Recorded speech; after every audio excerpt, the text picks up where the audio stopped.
Hoy tenemos en el programa a Rubén Redondo, quien es profesional del mundo del vino y que desde Valladolid nos va a hablar sobre este apasionante mundo, ya que no solamente ha estado en distintas denominaciones de origen en España, sino que también ha estado elaborando en Nueva Zelanda y en Napa, en California, Estados Unidos.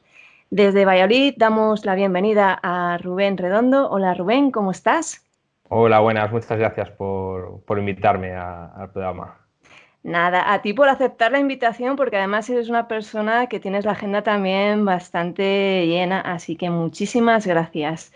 Bueno, la primera pregunta que te tengo que realizar, Rubén, es ¿por qué te metiste en este mundo del vino, que es un vino, o sea, un mundo muy apasionante y muy único? ¿Y qué es lo que te impulsó a estar dentro de él? Bueno, realmente a mí el vino siempre me ha gustado desde que empezamos a poder beber, ¿no? Entonces, bueno, siempre he tenido curiosidad y estudié la ingeniería agrícola y, bueno, Ujú. ahí fue mi primera toma de contacto con el mundo del vino dentro de las múltiples empresas agrarias que puede haber. Y, bueno, me llamó realmente la atención y poco a poco me he ido formando y trabajando en diferentes bodegas, en diferentes ámbitos y laboratorios. Y bueno, pues poco a poco me fue enganchando. Al final creo que es un mundo muy bonito. Dedicarse a hacer vinos es dedicarse a que la gente se lo pase bien, porque creo que va relacionado. Entonces, bueno, creo que por todo eso poco a poco me enganchó y ahí estoy. No, pues la verdad que es un mundo, la verdad, muy apasionante y que además creo que tiene un ritual a la hora de, bueno, pues de catar los vinos, porque muchas veces cuando escuchamos a los que son un poco profanos en lo que es el tema de las catas, pues se suele escuchar un vocabulario bastante específico, se identifica una serie de aromas, una serie de olores. ¿Es cierto que hay esos aromas, esos sabores en los vinos o a la hora de catar o lo inventáis o lo sacáis de la manga? ¿Cómo es esto? Alguno se lo inventará, pero realmente esos compuestos que huelen como otros compuestos que tiene la fruta o otras cosas que conocemos más normales. Entonces, bueno, están ahí. También es verdad que creo que tenemos que hacer una revisión de la forma de catar en general, sobre todo de cara al público, los técnicos, que a veces nos pasamos de eso, de técnico, ¿no? El vino es para disfrutarlo, entonces a lo mejor muchas veces en las catas hay que pensar en rebajar un poco y tener más sentido común, ¿no? Pues sí, el vino te va a oler a fruta, lógicamente, y bueno, pues lo hueles y dices, ah, pues mira, esto huele a frutas, pero más para las rojas que para las negras, pues más, pues vale, pero no empezar a decir, huele a la fresa recién cosechada. A mí eso me pone muy nervioso. Y hay gente que lo hace así, ¿no? Pero bueno, creo a tu pregunta, los componentes aromáticos están ahí. Entonces, una fruta siempre va a tener relación con otras frutas. Y partiendo de esa base, luego tenemos la madera, que también aporta olores y sabores y realmente están, aunque nos cuesten más o menos, no todo el mundo lo huele lo mismo, o lo que a ti te huele a fresa, a mí me huele a cereza, ¿no? Pero está cerca. Sí, eso te quería preguntar, porque al final entonces una persona que no sepa, bueno, pues identificar los aromas, que no haya nacido a lo mejor con un olfato desarrollado, lo puede ir, digamos, desarrollando, identificando los diferentes aromas a través de, pues, diferentes cursos o cómo va ese mundillo. Por supuesto que se aprende, o sea, no dejamos de aprender nunca, eso está claro. Y más allá de cursos o no cursos, lo que hay que hacer es probar mucho, beber, Ujú. catar y ver los diferentes tipos de vinos que hay y bueno, a ver cuál es el que más nos gusta y tener poco a poco, probar, cuanto más pruebes, más vas a notar diferencias entre ellos y más componentes o más olores diferentes y sabores vas a encontrar. Y más divertido va a ser, por supuesto. Ujú. Y bueno, cuando hacéis la cata, esta pregunta es evidente que te la tengo que hacer. ¿Tragáis lo que es el vino o lo escupís o cómo va eso? Porque en diferentes bueno, pues seminarios o concursos, yo no sé la cantidad de vinos que podéis catar los que sois profesionales en este mundo, que 20 vinos, 40 vinos, ¿Cómo va eso? Bueno, pues depende un poco de la situación, ¿no? Seguramente una cata lúdica, Ujú. pues lo verías. En una cata más técnica o de un jurado profesional, bueno, pues ahí yo creo que no está bien vamos, tragar porque como tragues todos los vinos, pues puedes salir con una melopea importante. Entonces, ya los últimos vinos seguro que están muy buenos, aunque no lo estén. Entonces, no lo puntuarías bien. Entonces, un poco dependiendo de la situación. Siempre que se pueda hay que beberlo, pero si es jurado o es una cata técnica, no es conveniente. Sí, sí. O sea que, vamos, que al final estáis hechos todos unos profesionales, que no es lo que la gente a priori piensa de que se traga el vino y que, bueno, que al No, final se sale con una no estamos melopea. todo el día ahí. Perfecto. Y sí que te quería preguntar, Rubén, lo que es en la cata hay una especie como de ritual, digamos que hay, se empieza, digamos, por una fase específica, se termina por otra, o da igual, digamos, el orden. Bueno, digamos que los cánones dice que primero tenemos que ver cómo está el vino, de Ujú, color, de si tiene algún pozo, si tiene burbujas, en el caso de los que son espumosos. Después oleríamos, iríamos ujú. a pasar la copa a la nariz y después lo probaríamos en boca.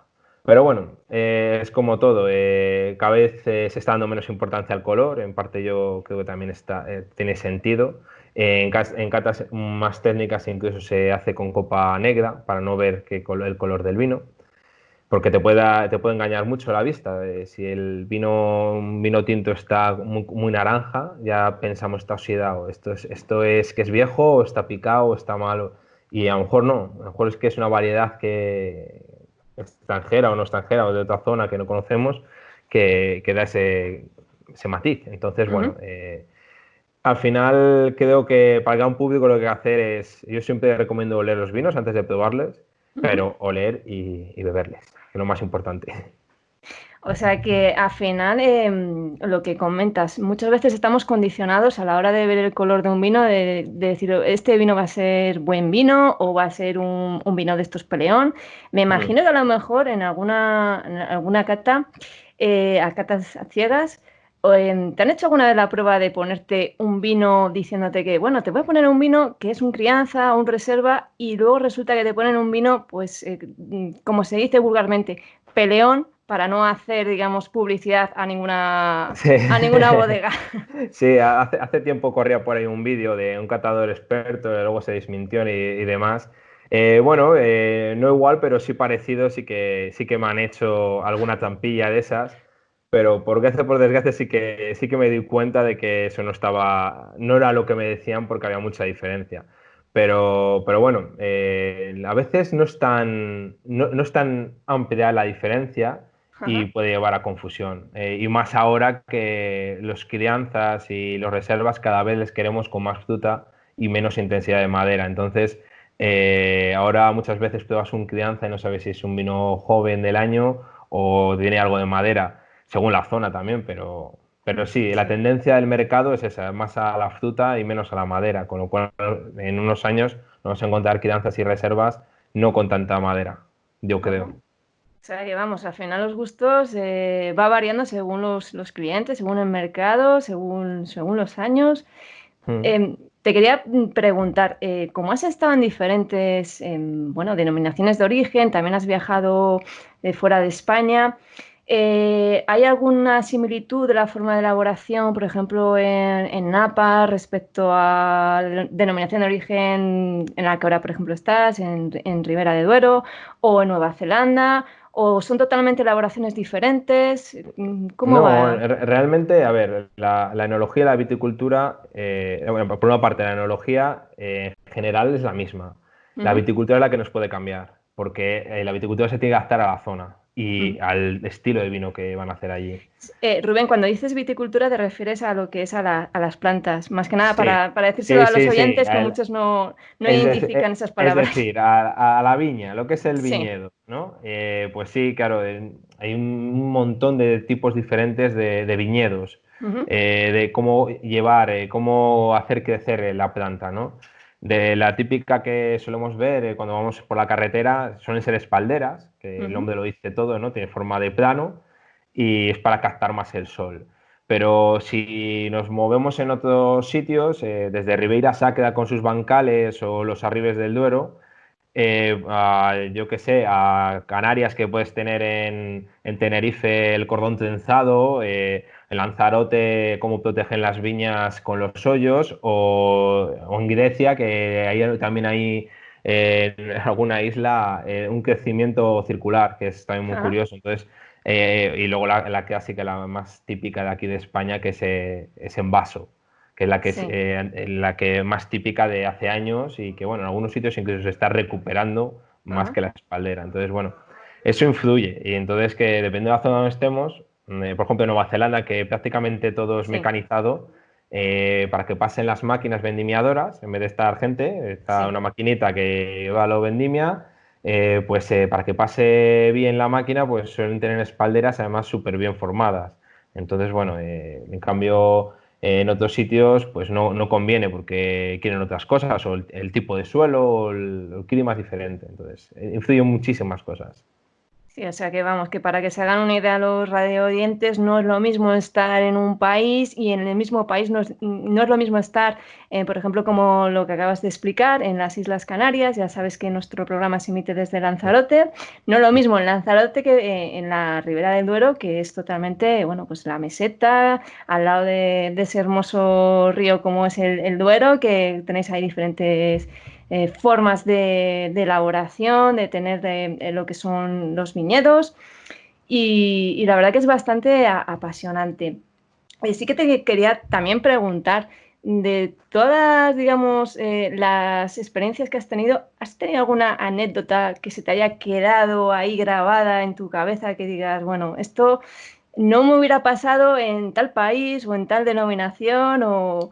Me ha pasado de todo, o sea, realmente, sobre todo fuera de España, también son otras culturas y bueno, pero realmente no tiene tanto que ver a lo mejor con la enología, pero sí ¿Ah? trabajando en una bodega en Napa, Sí. fue muy curioso, estaba con un compañero que era sudafricano y estábamos limpiando barricas porque, Ajá. para meter el vino nuevo, digamos, y las lijábamos para quitar el color de lo que se puede haber derramado por fuera, ¿no?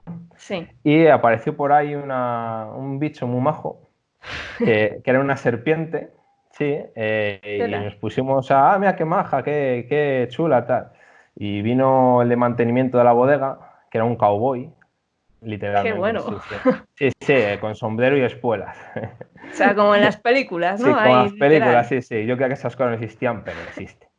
Y bueno, nos vino a decir que si estábamos locos, que dejásemos la serpiente, que era una serpiente de cascabel, que Ostras. era muy venenosa porque era una bebé y que tiene el veneno más puro y que si nos llega a picar, que seguramente no hubiésemos llegado al hospital.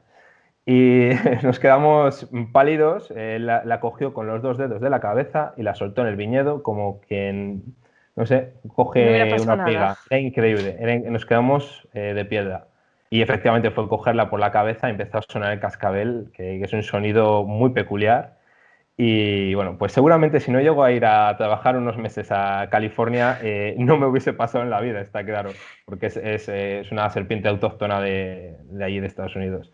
Entonces, Vamos. bueno, y te puedo contar muchas más cosas, pero creo que esa es realmente impresionante. Yo creo que la verdad, Rubén, como siempre suelo decir a todos los invitados de las diferentes entrevistas, te voy a tener que aplazar a otra sesión para hablar de más anécdotas de, bueno, pues de las diferentes denominaciones, de formas de elaboraciones, e incluso que a lo mejor nos des una clase de cata de vinos ahí virtual, porque sé que además eres un profesional en diferentes catas ya que, como sabes, nuestro programa pues es un poco limitado entre 20 y 25 minutos y se nos pasa el tiempo volando. Ya. Así que yo ya te digo que yo te voy a emplazar a más sesiones.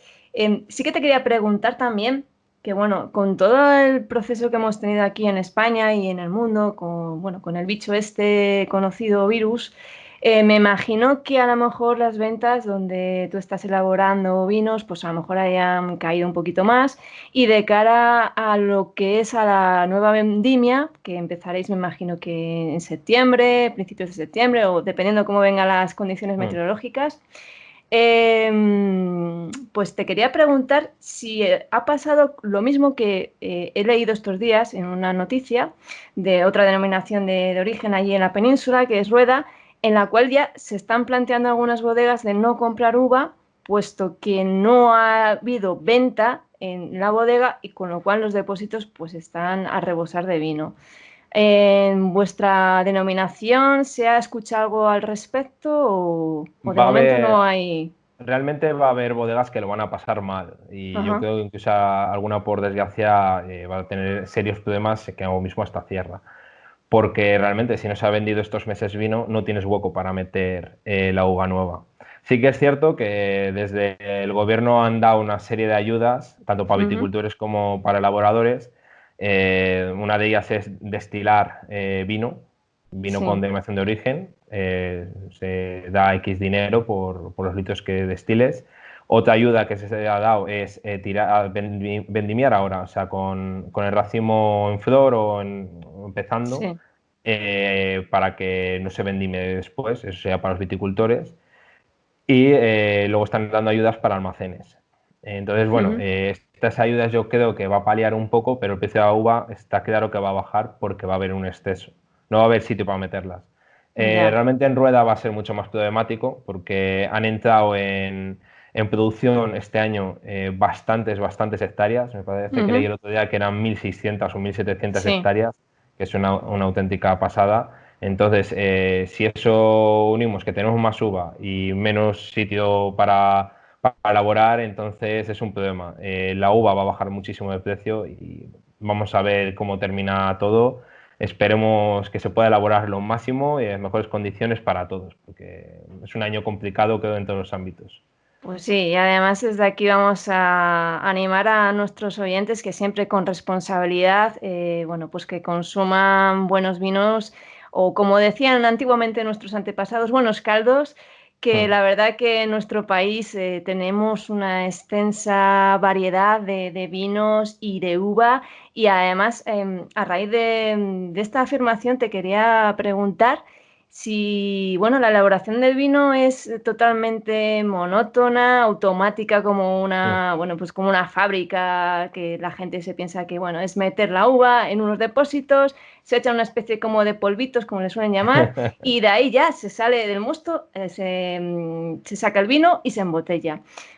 ¿Es así, Rubén, o es algo más complejo y más dinámico la Es elaboración? muchísimo más complejo. Cada año se aprende una cosa, porque cada añada es diferente. La uva es diferente porque ha madurado diferente, llueve, no llueve, hace calor, más, menos. Entonces, bueno, cada año aprendemos una cosa seguro. O sea, lo bonito y lo difícil a la vez de esta profesión es que nunca dejas de aprender y nunca te deja de sorprender la vid para hacer el vino, ¿no? O sea, esto es así. Entonces, bueno, depende de tantos factores todo que nunca es lo mismo. Lo único que realmente puede ser siempre lo mismo es embotellar. El resto de procesos siempre va a haber diferencias de una añada a otra y de un día a otro. Está clarísimo. Sí, sí, porque además es eso lo que has comentado, que no es lo mismo, por ejemplo, un año como el que estamos teniendo, donde la primavera ha sido bastante lluviosa en comparación con otros años anteriores, que las primaveras eran totalmente, pues bastante más secas, menos lluviosas, con lo cual lo que has comentado, el viñedo, pues producía más, producía menos. Luego, además, en el viñedo tenéis una serie también de operaciones, como es Mm. la poda en verde. Es decir, el mundo del vino es un mundo muy apasionante, por lo que también nos estás comentando, y que la verdad que de tu mano vamos aprendiendo y vamos viendo un poquito más. Te voy a hacer una pregunta que es a lo mejor un poco difícil y a lo mejor te Eh, pongo en tesitura, pero te la tengo que hacer ya que eres un, bueno, pues un profesional de este mundo que has catado muchos vinos. Si te tuvieras que quedar con algún vino te voy a dar a elegir. Por ejemplo, de fuera de España, ¿con qué país o qué denominación es la que más te ha llamado la atención? Y luego, dentro de nuestro país, ¿cuáles te gustan más? Para que veas que no solamente te digo uno, sino varios. Bueno, es muy complicado, ¿eh? Yo creo que cada vino tiene su momento, ¿no? Pero si te tuviera que decir algo, pues seguramente me quedaría con los sitios donde he estado, claro. Ujú. Sorprendentemente en Nueva Zelanda, que tienen más blancos, a mí me gustan mucho los Pinot Noir de Central Otago, que es una zona al sur de la isla sur de Nueva Zelanda, y hacen unos vinos muy interesantes, no tan conocidos aquí y especialmente caros. Pero esa zona es muy interesante para esos vinos. Y quizás a nivel español, una cosa curiosa, ya que estamos hablando en Mm. Canarias, a mí me gustan mucho los vinos de Tenerife, por ejemplo, Sí. de la bodega Suertes del Marqués, tiene ahí uno que se llama como tal trenzado, haciendo Ajá. honor a la conducción esta de cordón trenzado.